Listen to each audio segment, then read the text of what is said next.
Un club accueillant du Midwest américain est le théâtre d'un double homicide crapuleux.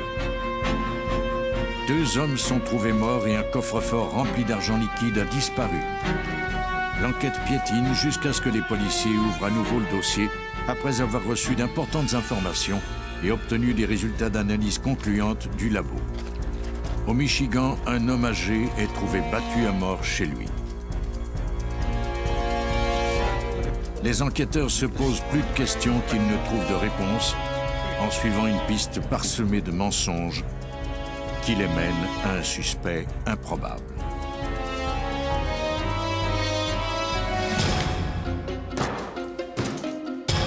Deux crimes différents. Et pourtant, 2 meurtriers qui ont quelque chose en commun.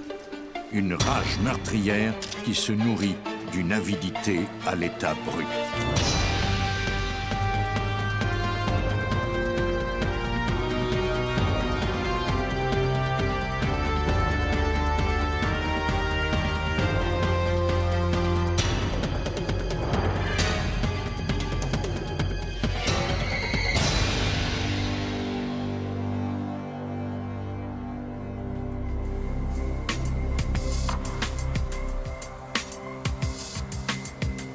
Dans cet épisode, certains noms ont été changés. Dayton, en Ohio, est situé au cœur du Midwest américain. Ici, les anciennes valeurs sont toujours vivantes et un crime grave peut ébranler toute la communauté. D'habitude, la Saint-Patrick est un jour de réjouissance.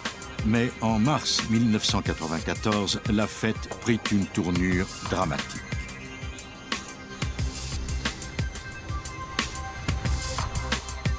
Frank, le mari de Mary Pickett, était en retard, ce qui était inhabituel.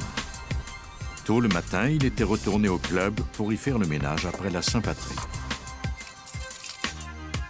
N'ayant pas eu de ses nouvelles de la journée, Mary décida de se rendre au club pour voir s'il avait eu des ennuis. Le véhicule de Frank était garé devant le club, dont la porte de côté était grande ouverte.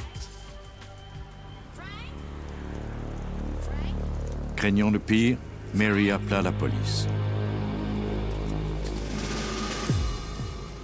Les agents de Dayton furent dépêchés sur les lieux.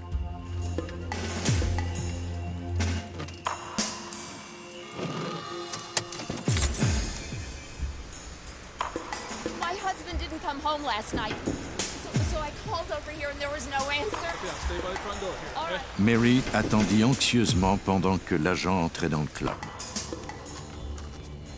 Fait troublant, les décorations de la Saint-Patrick n'avaient pas été enlevées. Et il régnait un silence inquiétant. Sur le sol de la cuisine, l'agent trouva alors un corps sans vie. I'm gonna need for you to stay by the front door. Don't let anybody in.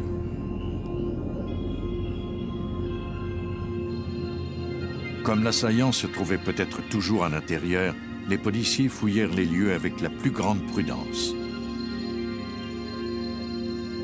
L'auteur du crime était parti depuis longtemps, mais avant de partir, il avait laissé une autre carte de visite. Une seconde victime. Un autre homme gisait par terre sur le sol de la toilette pour hommes.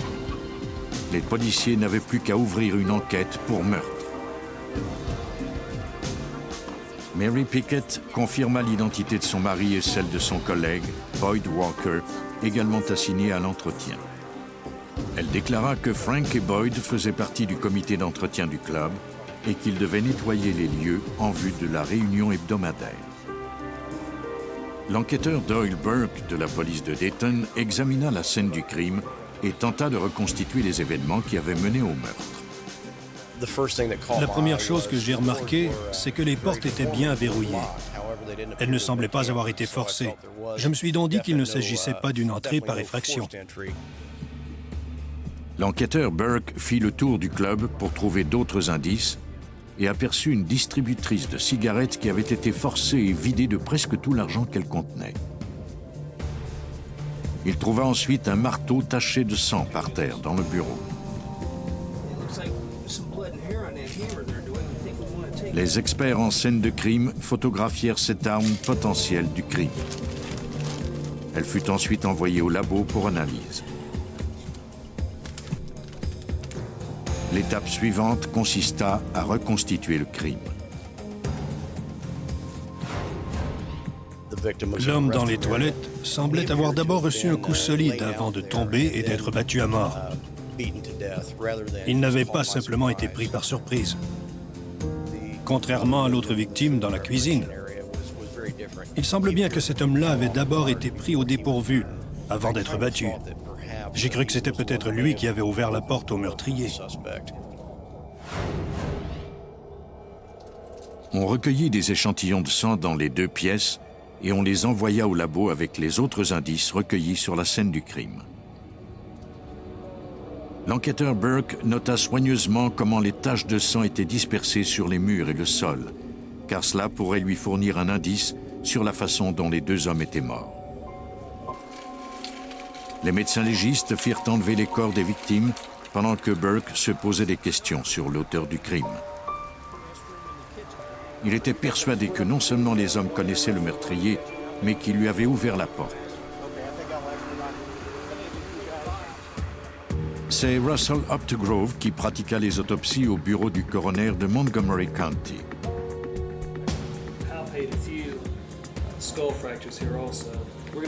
Son analyse préliminaire lui permit de conclure que Frank Pickett avait reçu 19 coups à la tête. Quant à Boyd Walker, il avait été frappé à 18 reprises. Les 2 victimes avaient donc des blessures à la tête.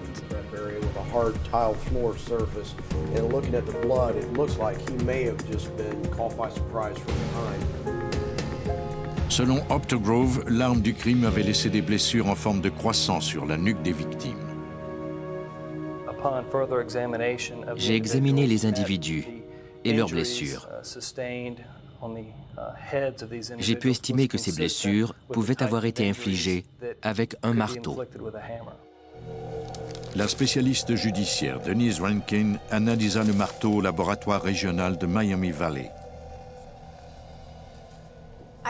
Sur le marteau, je me suis concentrée sur les taches de sang et les cheveux. En prélevant ces cheveux, j'ai constaté qu'il y avait des taches rouges. J'ai alors pratiqué quelques analyses et vu qu'il s'agissait bien de sang. De fait, c'était un mélange du sang des 2 victimes. L'analyse du marteau ne donna pas les résultats escomptés. L'enquête se buta à un mur. On constitua une escouade pour établir les prochaines étapes.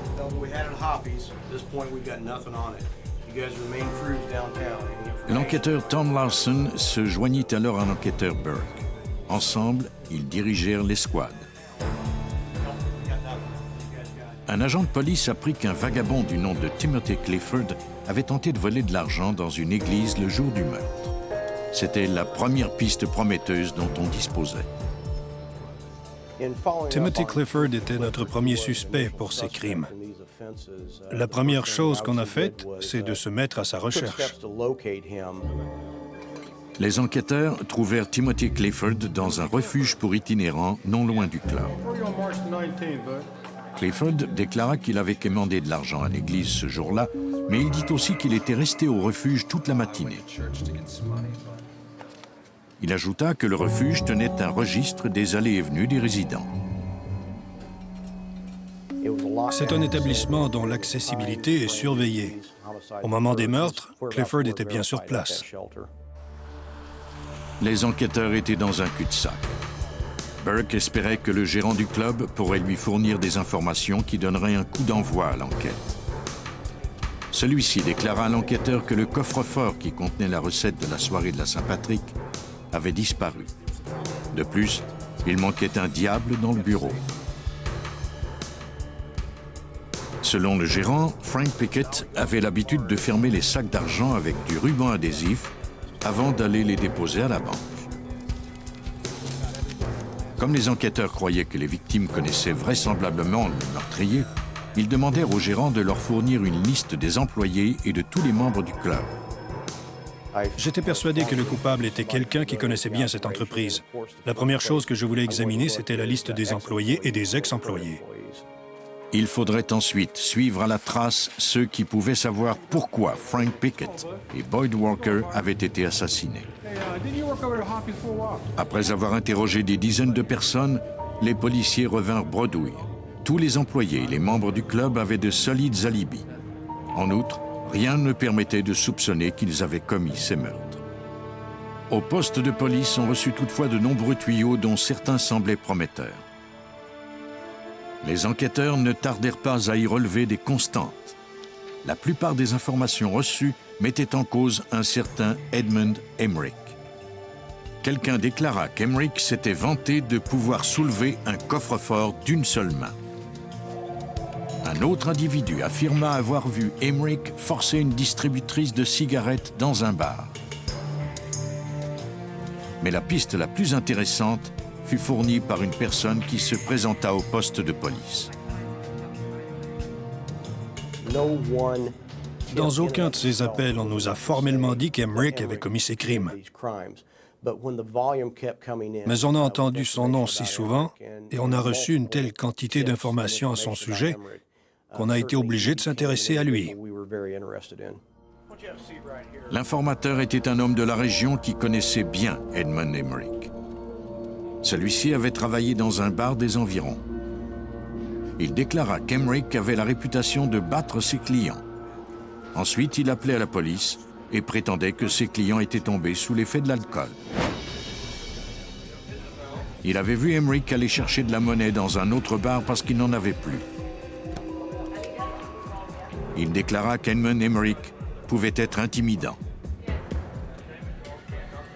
En outre, il connaissait les bars du quartier comme le fond de sa poche. Selon l'informateur, Emmerich s'était vanté de savoir où se trouvait le coffre-fort du Happy. On a appris qu'Emmerich avait perdu son emploi et qu'il avait besoin d'argent. Or, peu de temps après les meurtres, il avait subitement recommencé à en avoir. Tous ces morceaux s'agençaient bien ensemble, même s'ils ne constituaient pas des preuves formelles. C'est pourquoi on s'est penché sur son cas. Les policiers désiraient obtenir le plus d'informations possible sur Edmund Emmerich. Ils se rendirent rapidement compte qu'il avait un casier judiciaire, notamment pour avoir omis de payer des contraventions, mais surtout pour avoir forcé la porte d'un coffre-fort en Ohio. Après que le nom d'Emmerich eut été transmis à tous les enquêteurs, ceux-ci le gardèrent à l'œil.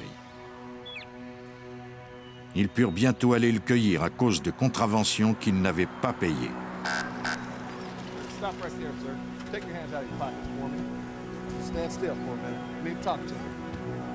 Le mandat d'arrêt fournit aux policiers le prétexte rêvé pour interroger Emmerich sur un crime bien plus perfide, un double homicide. Au cours de l'enquête, on a remonté de nombreuses pistes et toutes semblaient nous ramener vers Emmerich. Pour la première fois depuis le début de cette enquête décourageante sur deux meurtres particulièrement violents, les enquêteurs Burke et Lawson tenaient enfin une piste solide et disposaient d'un suspect potentiel. À Dayton, en Ohio, des enquêteurs avaient fait quelques progrès pour élucider un double meurtre sordide commis dans un club le lendemain de la Saint-Patrick. Ils disposaient de quelques indices, dont un marteau taché de sang. En outre, un coffre-fort avait été volé et un diable avait disparu. Mais aucun de ces indices ne se recoupait avec les autres. Après s'être retrouvés dans plusieurs impasses, les enquêteurs détenaient maintenant un nom qui revenait constamment, Edmund Emmerich. Emmerich travaillait dans plusieurs bars du secteur où se trouvait le club en question et il avait la réputation d'avoir une tête forte et d'être violent. Grâce au mandat d'arrêt dont disposaient les policiers contre lui, ils purent l'emmener avec eux. Doyle Burke croyait être sur la bonne voie. On savait qu'Emmerich était un individu très brutal, très violent physiquement. À la suite de l'arrestation d'Edmund Emmerich, son nom fut mis tout en haut de la liste des suspects après que les enquêteurs eurent remarqué des taches de sang sur ses vêtements. Il déclara qu'il s'était coupé en se rasant, mais les enquêteurs en doutaient. Quand on a arrêté Emmerich, il y avait du sang sur son chandail, sur ses chaussures et également sur sa veste. Il fut gardé en cellule pendant toute une nuit, le temps qu'on envoie ses vêtements au labo pour analyse. Les enquêteurs espéraient que le sang sur les vêtements du suspect correspondrait à celui des victimes. Les indices furent analysés au laboratoire régional de Miami Valley. Denise Rankin nous raconte. Il y avait du sang sur les vêtements du suspect, mais c'était le sien. Comme pour le marteau, le sang sur les vêtements n'avait pas permis aux enquêteurs de découvrir l'identité du meurtrier. De fait, les taches sur la veste du suspect corroboraient sa version selon laquelle il s'était coupé en se rasant. Mais les enquêteurs Burke et Lawson refusaient d'abandonner l'enquête sur Edmund Emmerich. Ils obtinrent un mandat pour fouiller sa maison. Ils y trouvèrent un sac de dépôt collé avec du ruban adhésif. Or, quelqu'un avait révélé aux enquêteurs que l'une des victimes collait toujours ses sacs de dépôt de cette façon. Des techniciens photographièrent l'indice et ils l'apportèrent au labo avec certains vêtements d'Emmerich pour les soumettre à des analyses. Sans preuve formelle de la culpabilité d'Emmerich, on dut le remettre en liberté. Mais Burke et Lawson étaient convaincus que c'était le coupable. Il ne leur restait plus qu'à le prouver. Le lendemain de la remise en liberté d'Emmerich, les enquêteurs saisirent sa voiture. Des techniciens passèrent tout le véhicule au peigne fin. À l'intérieur, ils trouvèrent un autre marteau et un démonte-pneus. Ils les recueillirent et les envoyèrent au labo.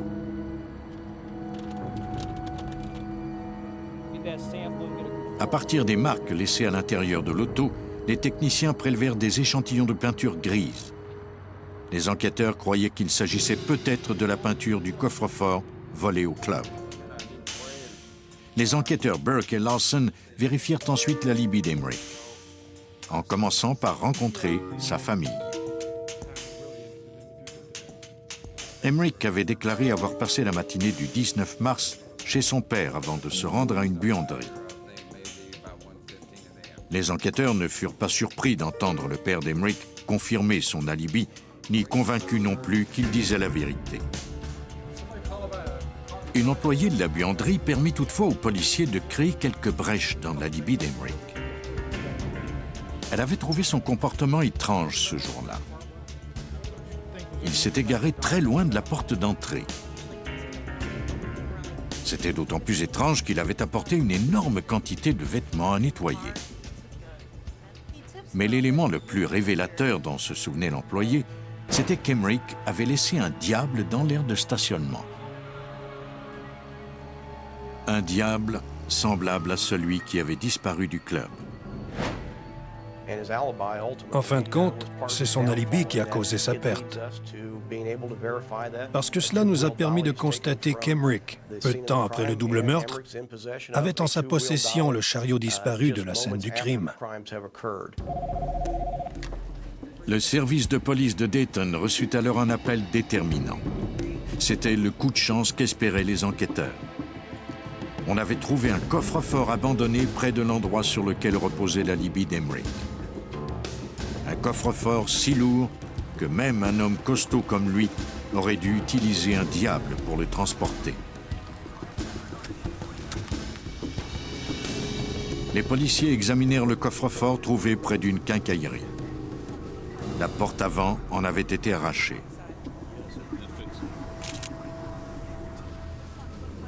La caissière de la quincaillerie avait vu un homme blanc correspondant à la description d'Emmerich transporter le coffre-fort dans la rue à l'aide du diable. C'était comme si tout débloquait en même temps. Et le coffre-fort et le diable n'étaient que le début. Les résultats du labo furent transmis aux policiers. Le sang sur l'un des t-shirts d'Emmerich correspondait à celui de l'une des victimes. Comme le sang provenait de la scène du crime, on a pu prouver qu'il s'y était bien trouvé. Ken Betts, le directeur du laboratoire judiciaire de l'État, compara les marques de peinture laissées dans la voiture à la peinture du coffre-fort abandonné. On a pu établir que la peinture trouvée dans le véhicule était identique à la peinture grise du coffre-fort. Par conséquent, ces résultats ont représenté un atout de plus pour la police de Dayton. Après avoir suivi plusieurs pistes infructueuses pendant des semaines, les enquêteurs Burke et Larson purent enfin mettre la dernière touche au dossier de l'affaire Edmund Emmerich. Mais il restait encore un indice à recueillir. Un témoin se manifesta. Il s'appelait Brian Towns. C'était un sans-abri qui avait aperçu Emmerich entrer dans le club le matin des meurtres. En l'interrogeant, on a pu déterminer qu'il avait vu Emmerich sur la scène du crime ce jour-là. En outre, il avait vu par quelle porte il était entré. Il l'avait vu ressortir et il lui avait même parlé durant cette période de temps au cours de laquelle les meurtres avaient eu lieu. Quand Emmerich était sorti du bar, Towns lui avait emprunté $20 et l'avait regardé s'en aller. Burke montra à Towns des photos. Le sans-abri identifia sans mal Emmerich. Ainsi donc, un témoin oculaire affirmait qu'Emmerich était sur la scène du crime au moment des meurtres.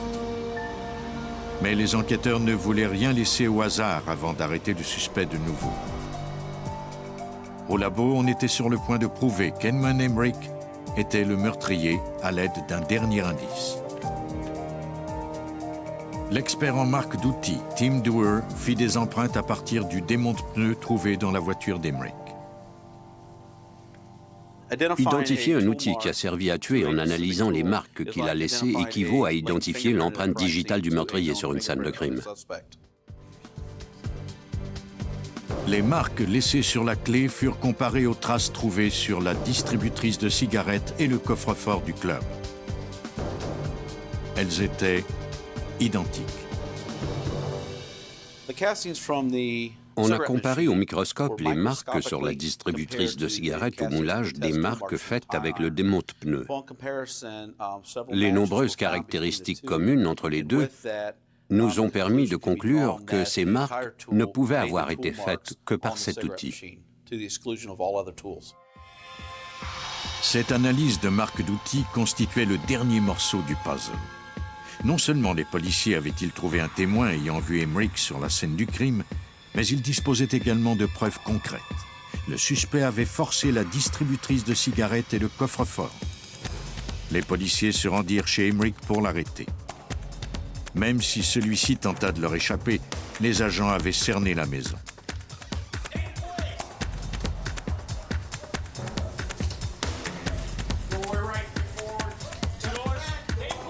Emmerich ne pouvait pas leur échapper. Puis, après plusieurs semaines à le rechercher, les enquêteurs mirent enfin la main au collet de leur suspect. Et ils s'apprêtaient à connaître en détail ce qui s'était passé au club lors de cette tragique matinée. Comme on l'avait présumé, Boyd Walker connaissait son meurtrier et lui avait naïvement ouvert la porte. Il ne pouvait pas savoir qu'Emmerich était venu avec l'intention de le tuer et de cambrioler le club. Dès que Walker eut le dos tourné, Emmerich s'empara d'un marteau et il le tua brutalement.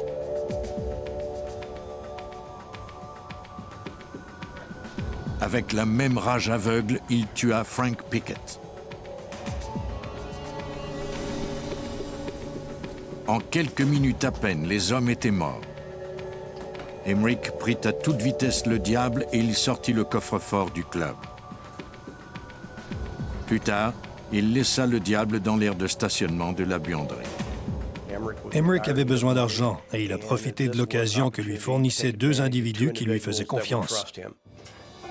Edmund Emmerich a été trouvé coupable de 2 chefs d'accusation de meurtre qualifiés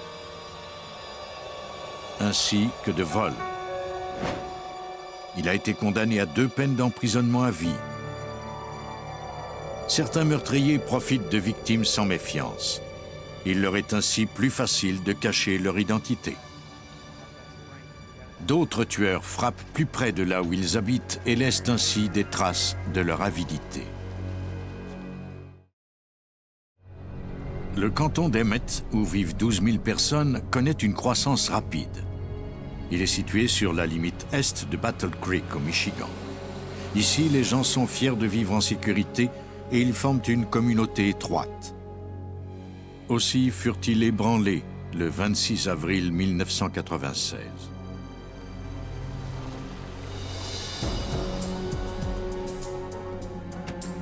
En fin de matinée, Sharon Zachary s'était rendue chez Bob Rogers pour voir si tout allait bien. Elle prenait soin de l'homme de 81 ans. Elle avait loué une maison au bout de la rue. Sharon était inquiète car elle n'avait pas eu de nouvelles de Bob de toute la matinée. Quand elle aperçut sa voiture garée à côté de la maison, elle fut particulièrement inquiète. Il ne la garait jamais à cet endroit. De plus, il n'avait pas répondu à ses nombreux appels téléphoniques. Son inquiétude monta encore d'un cran quand elle vit qu'on avait brisé le verre de la porte coulissante sur le côté de la maison. Elle courut chercher de l'aide. Sharon Zachary était en proie à la panique. Son ami Bob avait été victime de plusieurs vols au cours des derniers mois. Il semblait que c'était encore une fois le cas.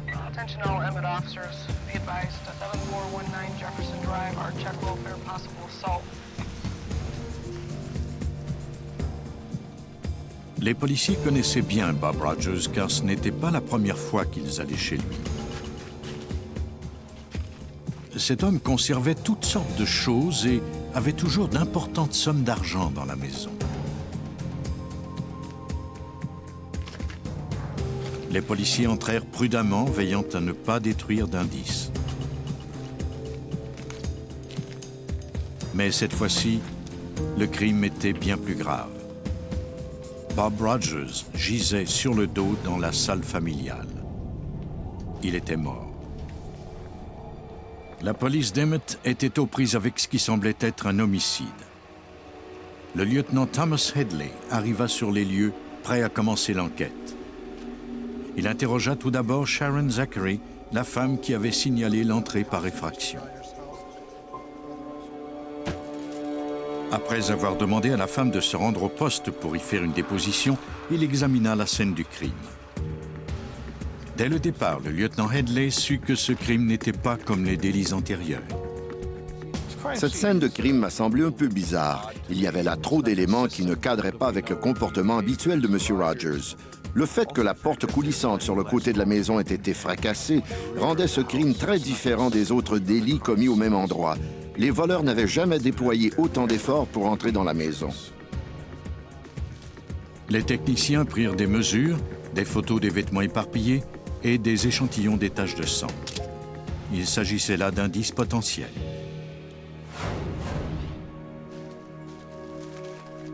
Les experts judiciaires accordèrent une attention particulière à la ceinture retournée de la victime.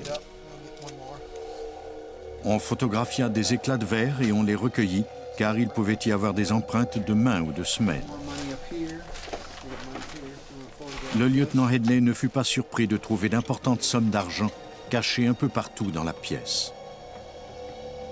C'était un homme âgé qui avait vécu au moment de la Grande Dépression. Il aimait avoir son argent sur lui. Ça lui donnait sans doute un sentiment de sécurité. Une chose était sûre, l'argent était le mobile du crime. Maintenant, Headley devait découvrir qui avait commis ce meurtre. L'autopsie de Bob Rogers fut pratiquée à la morgue de l'hôpital Sparrow. Joyce DeYoung prit les empreintes digitales de la victime. Elle devrait déterminer par la suite quelles empreintes de la scène du crime provenaient de la victime et quelles étaient celles qui avaient été laissées là par son ou ses meurtriers. DeYoung releva des blessures sévères infligées avec un objet contondant sur la tête et le corps de Rogers. Monsieur Rogers avait reçu entre 25 et 30 coups à la tête. La plupart de ses blessures étaient à l'arrière de la tête et du côté gauche. Cela laissait présumer que la personne qui lui avait infligé ces coups se trouvait derrière lui. À en juger par la position du corps de Rogers et son degré de décomposition, DeYoung conclut qu'il avait sans doute été déplacé après avoir été atteint de multiples coups. Elle appela le lieutenant Geigel pour lui faire part de ses conclusions. Il y avait une mare de sang près du corps. Il semblait que le corps avait d'abord été face contre terre, puis qu'on l'avait ensuite retourné et qu'on avait soulevé les avant-bras et les mains après que la raideur cadavérique se fut installée. Grâce aux empreintes digitales de la victime, les experts commencèrent à reconstituer le meurtre de Bob Rogers.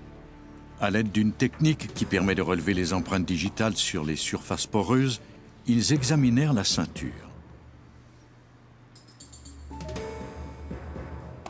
Ils y trouvèrent de nombreuses empreintes. La plupart de Rogers, sauf une. De fait, s'il y avait une empreinte de quelqu'un d'autre sur les pantalons, c'était que quelqu'un d'autre que lui avait mis sa main là.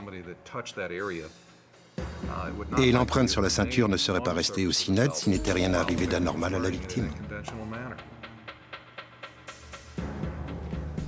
Les experts découvrirent également des indices prometteurs sur les éclats de verre de la porte coulissante.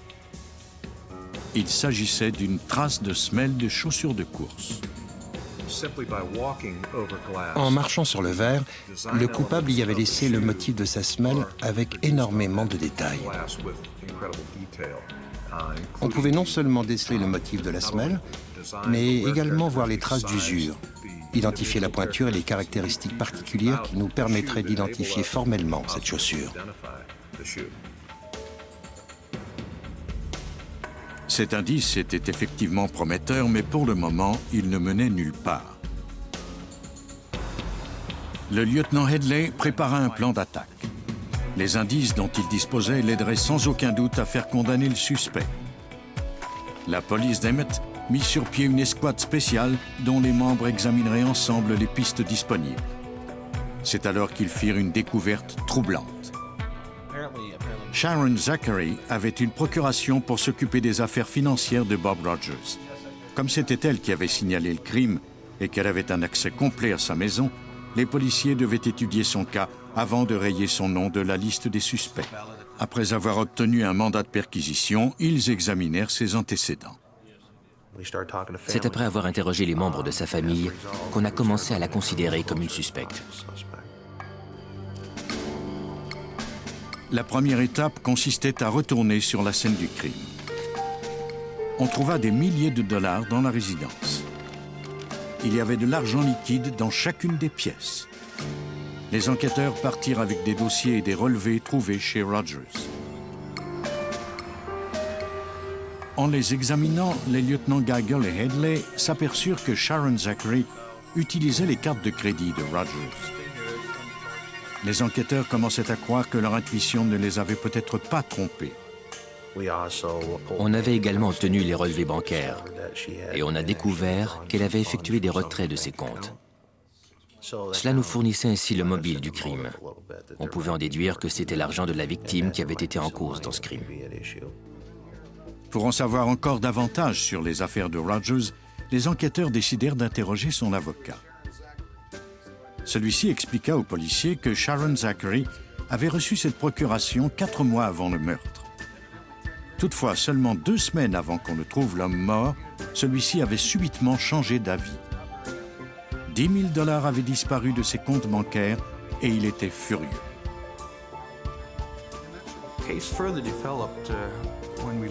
L'enquête a encore progressé quand on a appris que M. Rogers avait légué tous ses biens à Sharon Zachary à sa mort.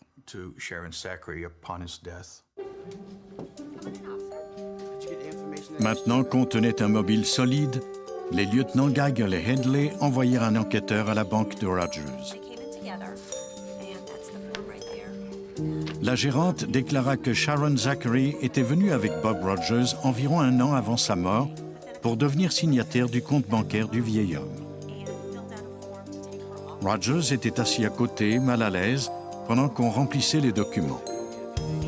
Il était toutefois revenu le jour suivant pour demander que le nom de Sharon soit rayé. Il ne voulait plus qu'elle ait cette procuration. Il voulait s'occuper de ses propres affaires car il ne faisait plus confiance à Sharon Zachary. M. Rogers n'avait pas encore pu faire modifier son testament. Malheureusement, il a été assassiné avant de pouvoir le faire. Finalement, les enquêteurs interrogèrent le gardien de sécurité d'un magasin de vente au rabais. Zachary était venu s'acheter des chaussures et voulait payer avec la carte de crédit de Bob Rogers.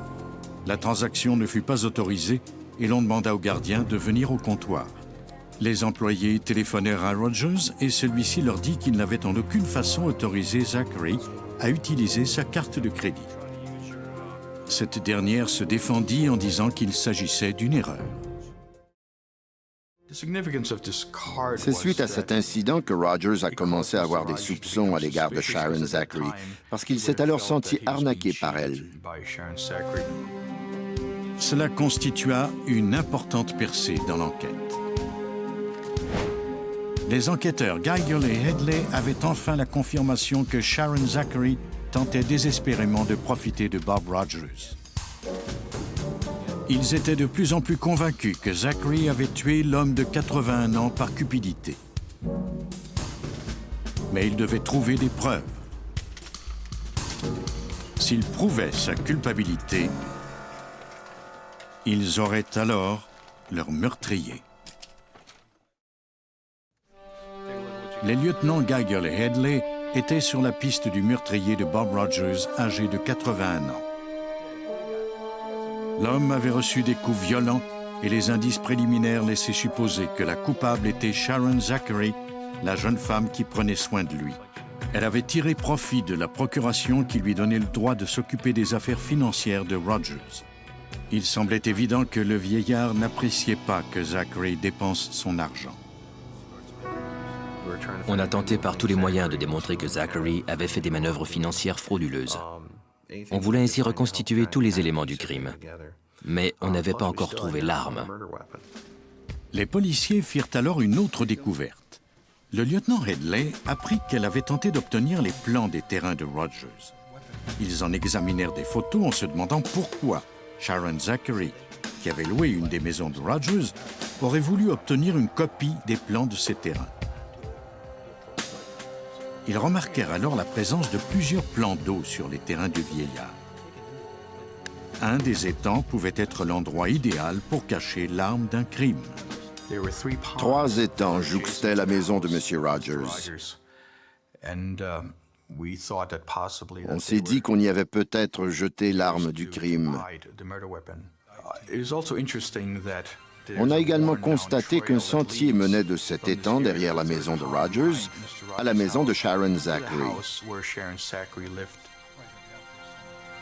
Des plongeurs furent envoyés sur les lieux pour vérifier les plans d'eau. L'intuition des enquêteurs porta fruit, car les plongeurs en sortirent un morceau de tuyau mesurant 1 mètre. Au laboratoire, les experts examinèrent ce tuyau. Même si les chances étaient minces, il pouvait y avoir encore du sang dessus. Voici l'experte en sciences judiciaires, Marjorie Harris. Il y a des petits trous et des fissures qui permettent au sang de pénétrer dans l'arme elle-même. Si l'on trouve des crevasses sur un objet de métal, on peut parfois y trouver du sang accumulé et séché. Malgré le fait que le tuyau ait été submergé dans l'étang, on y trouva des traces de sang humain. J'étais très heureux qu'on en découvre. Je ne crois pas qu'on ait déjà trouvé cela dans le passé. Une arme qui avait été immergée et qui avait encore sur elle des cellules génétiques identifiables.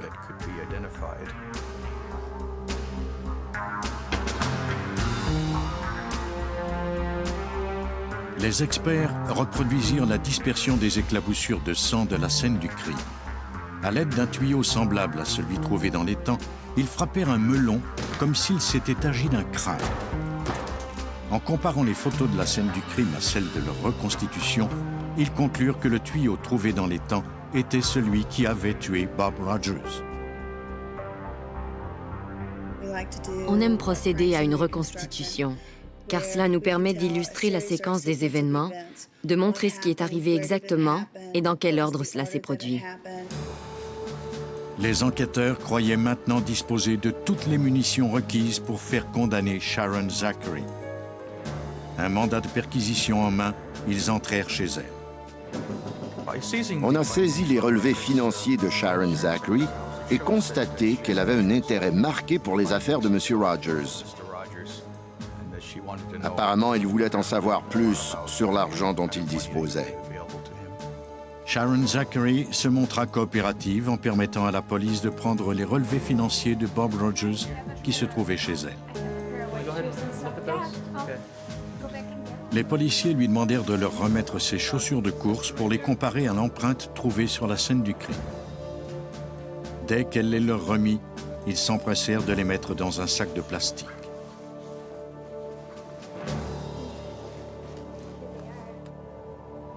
Au labo, on compara les motifs des semelles des chaussures de Sharon Zachary aux traces trouvées sur les éclats de verre de la scène du crime. Même si elle avait insisté sur le fait qu'elle n'était pas entrée dans la maison ce matin-là, la trace de pas correspondait en tout point à la semelle d'une de ses chaussures. Les caractéristiques particulières de la chaussure étaient les mêmes. Conséquemment, la trace de pas sur la scène du crime et l'empreinte produite avec le soulier provenaient d'une même source, la chaussure de la suspecte. Cette empreinte permit de procéder à l'arrestation de Sharon Zachary. Elle démontrait qu'elle s'était bien trouvée sur la scène du crime. La femme qui prétendait s'occuper de Bob Rogers fut arrêtée pour le meurtre du vieil homme. Les indices judiciaires que nous avons trouvés établissaient hors de tout doute qu'elle se trouvait sur la scène du crime. Ainsi donc, Sharon Zachary nous avait menti. Nous croyions qu'elle avait assassiné M. Rogers. Au labo, les experts comparèrent l'empreinte trouvée sur la ceinture de Bob Rogers à celle de Zachary.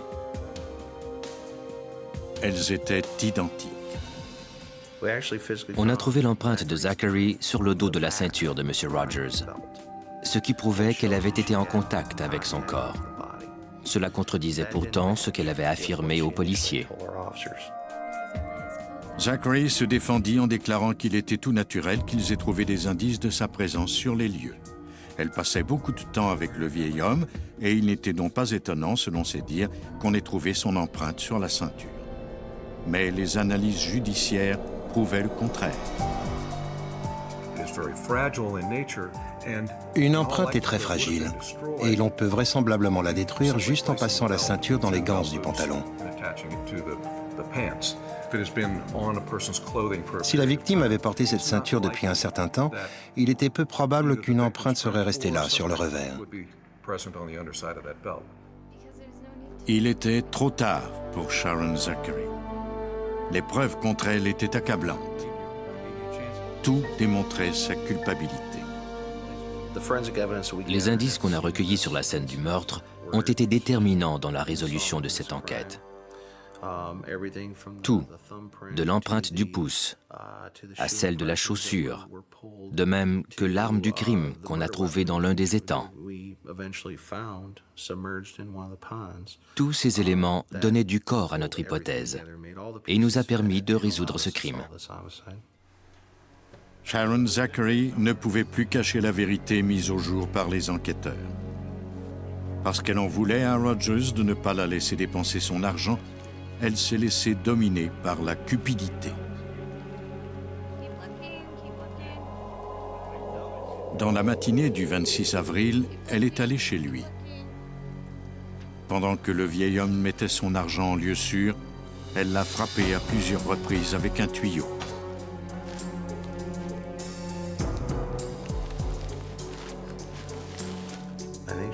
Je crois qu'elle a saisi cette occasion pour le faire disparaître, hériter de tous ses biens et s'en tirer indemne. Elle a retourné les poches de Rogers pour y prendre l'argent qu'elle contenait. Je crois qu'elle savait exactement ce qu'elle allait faire quand elle est allée chez lui. Suite aux nombreux vols dont il avait été victime, elle avait décidé de maquiller la scène pour que l'on impute le meurtre à l'auteur de l'un de ces vols. Pour que ce meurtre prémédité ressemble à un vol qui avait mal tourné, elle se rendit à l'extérieur et fracassa la vitre de la porte coulissante.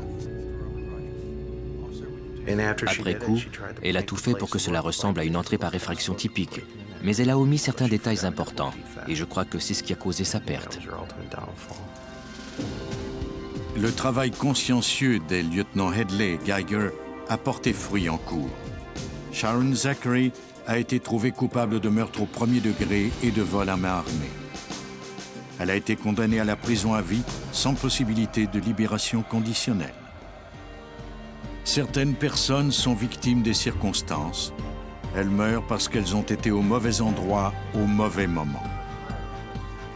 D'autres se croient en sécurité, sauf qu'elles ne sont pas à l'abri de meurtriers éventuels, mus par une avidité à l'état brut.